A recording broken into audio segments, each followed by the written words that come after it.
Hey guys, welcome to my channel. So today I'm going to be addressing how I got my first internship in France, as you guys can see in the topic below. So first off, I'm just going to introduce myself real quick. I am Yemisi, as you guys all know.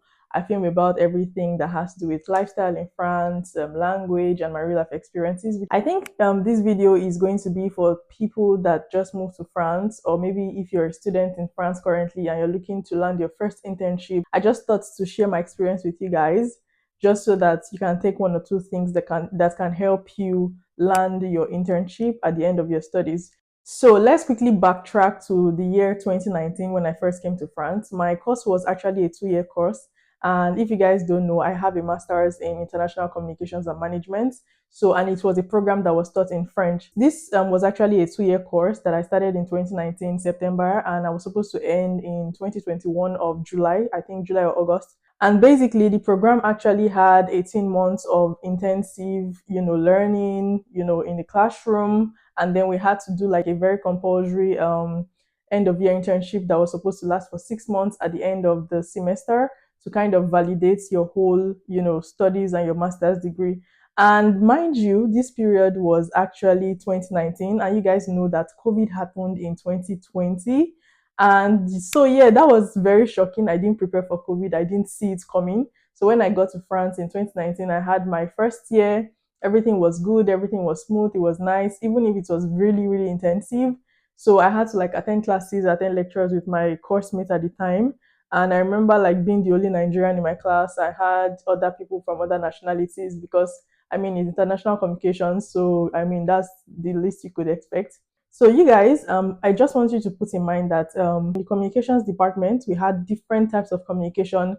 So I was in the international communications and management section. There were other types of communication. There's corporate communication, political communication. There was something that had to do with like journalism. We had like different types of communication, and those were mainly for people that had a certain level of French. I mean, the French nationals, and then the C2 level of French. So for me, the requirement to enter into my master's was actually a B2 level of French, which I was able to get. And luckily, I was admitted into master's. The first year went very well. That was the year 2019 into 2020. And I remember like we came back from like holidays. Most of my classmates were Chinese. So let's say out of 100% of people in my class, over like 80% of them were Chinese. So I remember coming back from the holiday we had that time, and most of them were putting face masks. Like it had not dawned on me what was going on, in the world. And there was this whole thing of, Chinese people putting on face masks because I think that was the beginning of like the whole COVID stuff or whatever. But yeah, it was very funny because this kind of affected also the job market. It affected a lot of things. And for my internship, I just want to state that for my course, it was compulsory for all of us to do our internship in France. Now, due to COVID and due to the restrictions that had to happen in that period, my school had to change the rules a bit for us just so that people will get internships. Because I remember during COVID, like a lot of companies were shutting down, some people were getting laid off from work. So I would say that getting an internship in France at that particular time was very, very like dicey. So what my school did was that they allowed everyone to kind of find internships in their home countries. So I mean, I'm a Nigerian girl. I'm a Nigerian girl. I was not about to go back to Nigeria to do another internship. Like in my head, I'm like, if I'm going to get an internship, I have to get it in France. I have to stay in France. I didn't imagine like booking a flight ticket to go and do an internship in Nigeria. And again, this is just my own point of view.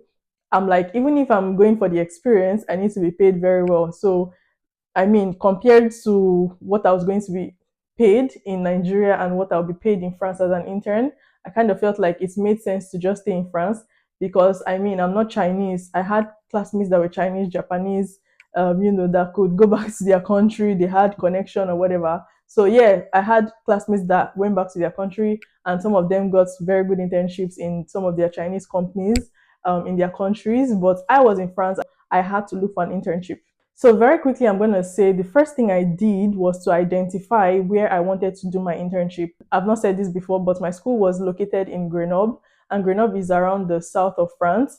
And I remember like applying for internships. I was not getting any response. So we had a deadline to have our internships on or before, I think, January or February of the following year. That's of the year 2021. I remember I started looking for internship around September/October of 2020, and I was very, like, serious about my job application.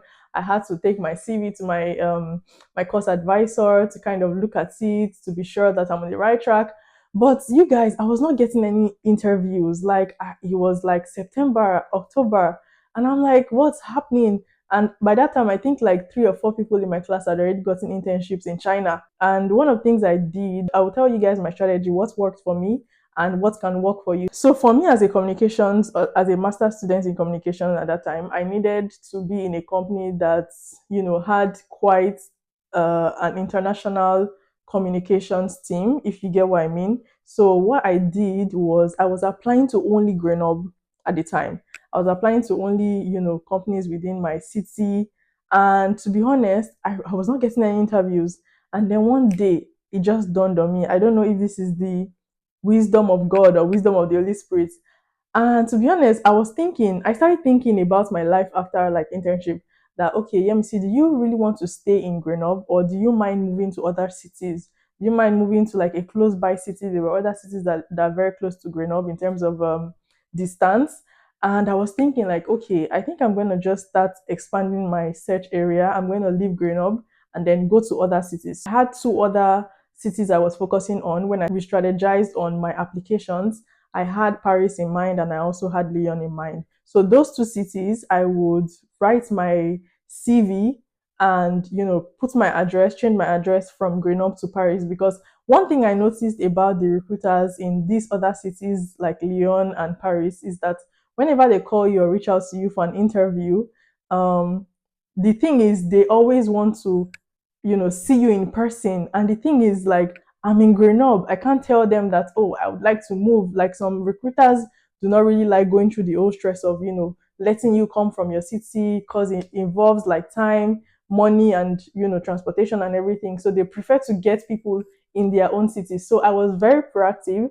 I remember that one of my interviews was in Paris. I had to travel to Paris just because I didn't want to make the recruiter know that I do not live in Paris, right? And this is one of the struggles that people face, especially if you're new to the system.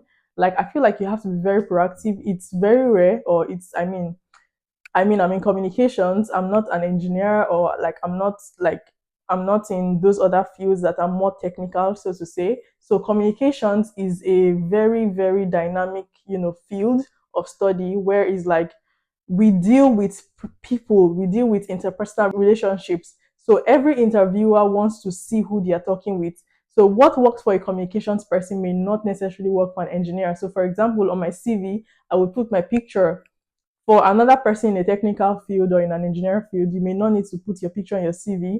I, as a communications person, international communications person, I have to put my picture, because communications is all about image, it's all about representation, it's all about branding. So your face is part of, something that speaks highly of you as a communicator. So for me, it was important for me to put my address as, Paris, for example, if I'm applying to a Parisian company. And then whenever I get an interview, I just like move from Grenoble to Paris without having the recruiter know that, I'm traveling or whatever. So one thing I would say is that, when I started applying to these other cities, one of the platforms I use that worked for me is LinkedIn. Well, I don't know about other people. There are different platforms that work for different people at different times. But for me, I was looking for an international job, so an international internship. So one of the platforms I used was LinkedIn and Welcome to the Jungle. Those were the 2 platforms I used. To be honest, I don't know why I never really fancied Indeed. It never really spoke to me. I just liked LinkedIn. I like the parts where you can, message a recruiter. I just liked that, direct communication with whoever is recruiting, and being able to go to the company's website directly from, their LinkedIn page. I mean, for me, that's what works. I mean, it may work differently for you, but for me, I use LinkedIn and I use Welcome to the Jungle. And the reason why I use Welcome to the Jungle was because it has more jobs that are in English. And for me, I'm a bilingual person. I speak English and I speak French. So those two languages are very important for communication roles in Paris and also like anywhere in France. So just to mention also, I wrote my CV in two languages, in English and in French, and in different variants. So I used at the time I used Novo Resume, and Novo Resume is a platform that allows you to create different or multiple CVs. So far they are one page and it's free. So I was able to write my CV in English and in French and adapt it according to whichever job I was applying for. And mind you, I want to say something. So preparing for the interview is very dicey. Like I said, my course was taught in French, and I really had to, prepare for some interviews that were in English. And to be honest, at that point, all my English had already gone somewhere else. To be honest, I don't know, but I think at that point in my life, my French was way better than my English.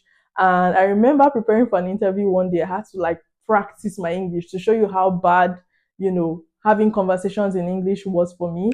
I had to really prepare, and for communication roles, most of the interviews don't last anything less than 1 hour. I mean, for the real interview with the manager, there are different steps to each interview, depends on the company. So for internship, there's mostly three stages for each interview. There will be the recruiter's phase where you have to talk to the HR, and then there will be the manager's phase. That's more like a technical interview where you talk about your skills, you talk about your experiences and stuff like that. And then the end would just be like an offer. So I would say that throughout my internship search, within October to December, I will tell you guys that I actually had three interviews, right? For some people, it is more. So for me, I had just three interviews in that period of time. So what I did was I was very strategic. The first time I was called up on for an interview, I picked the call, and then, I had the interview with the guy, and I just realized that, there was no match between what I wanted and what the person was looking for. The mission of the company was not really speaking to me, so to say. So the interview for me was just like a bit, down, and I'm like, I just knew that I was not interested in that, in that internship.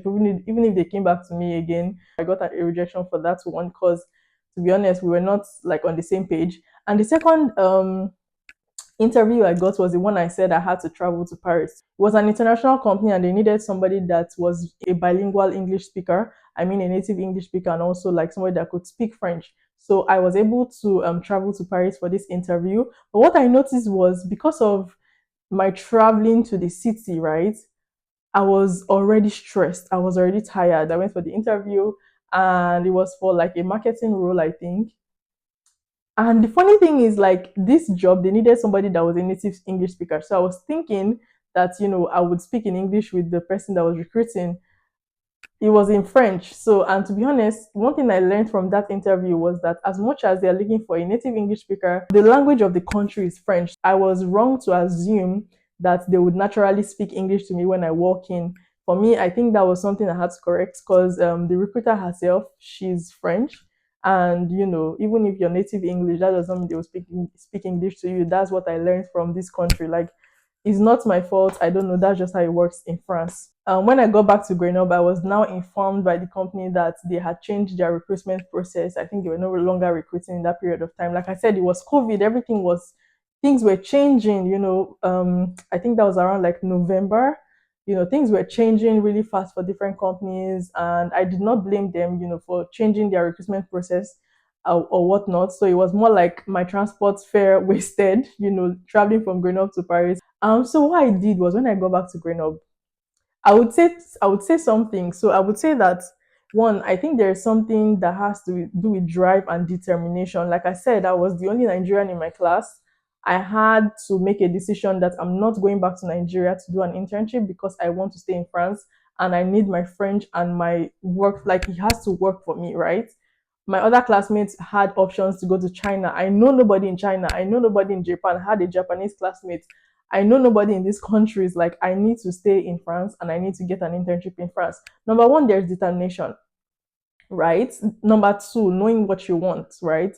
Where do you want to work? Now, this is where I figured out, okay, Grenoble was not working for me. I have to move out of Grenoble. So I started applying to Lyon, and I started applying to Paris, and I did more of my CV applications to like international companies. And then another thing I would say is, God. I'm not going to say that my step to get an internship was all me, right? I would say that it was also God's favor. And to be honest, for me to get an internship in COVID for me was just like a miracle. And I think God really answered my prayer that year because I prayed a lot. Let's not just like I prayed a lot and I prepared too. So on my third interview, that was the offer that I got. So like I said, I'd come back to Grenoble from Paris after my last interview, and they had told me they had changed their recruitment process a few days after. So I was a bit disappointed, like, oh my God, my transport fare has wasted. What am I going to do next? And then I started thinking, I'm like, okay, I want to go to Paris. I need an internship in Paris, but God, please, I asked God. Like, I was really honest. I said, God, please, whatever interview they are calling me for now in Paris, please, I do not want to travel. I do not want to pay for any train tickets because what if I have like five more interviews in Paris? Will I be paying train tickets to be going to and fro from Paris to Grenoble? At that point, I could not just afford to be traveling and be getting rejection, like, and be wasting transport fare. I told God, please, any interview that they want to do now, please let it be online. And guess what? God actually came through for me. So I remember I'd applied to a job, and this was end of December. I traveled to one of my friend's place in another city in France, and I was on my way back. I'd already applied for a job in an international company, and guess what? The job description was actually in English, and I was like, okay, let me just apply for this one. And then I applied for it, I forgot about it, and then I was on my way back to Grenoble. I received a phone call inside the train. A recruiter like kind of spoke to me when I free for an interview. And guess what? I was in the train and this man sent me a link for an interview.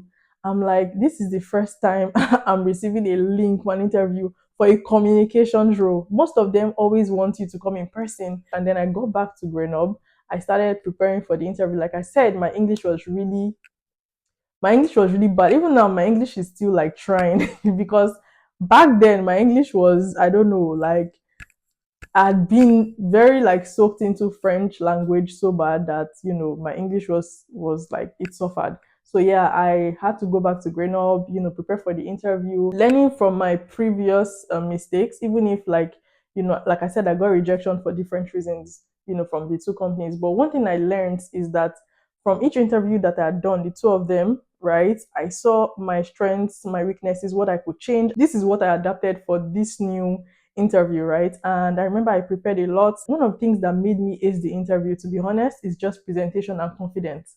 Your confidence will speak more for you than your fear. I think what helped me during that interview was the confidence because I prepared my English, like I prepared a lot for my introduction. I prepared my everything that has to do with my experience. I was able to talk about it. And to be honest, one thing I also learned is to not like memorize things like word for word. Just understand what you want to say and say it in your own words.